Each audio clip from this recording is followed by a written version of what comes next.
नमस्कार, बोलू मराठीवर आपले स्वागत आहे.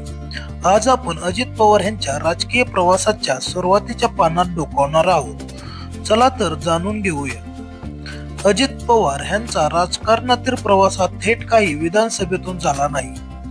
त्यांचे काका आदरणीय शरद पवार यांच्या मार्गदर्शनाखाली त्यांनी 1982 साली सहकारी क्षेत्रातून आपल्या राजकीय कारकिर्दीची सुरुवात केली. 1982 साली त्यांची एका सहकारी साखर कारखान्याच्या संचालक मंडळावर निवड झाली.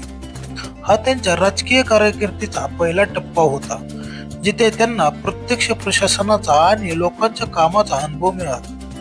अजित पवारांच्या राजकीय प्रवासात माळेगाव सहकारी साखर कारखान्याची निवडणूक नेहमीच महत्वाची ठरली आहे. ही निवडणूक अनेक वेळा चर्चेचा विषय ठरली आहे. अगदी अलीकडच्या काळातही या कारखान्याच्या निवडणुकीत दादांनी एक मोठा विजय मिळवला. सहकारी क्षेत्रातील यशानंतर अजितदादांनी मुख्य प्रवाहातील राजकारणात पाऊल टाकले.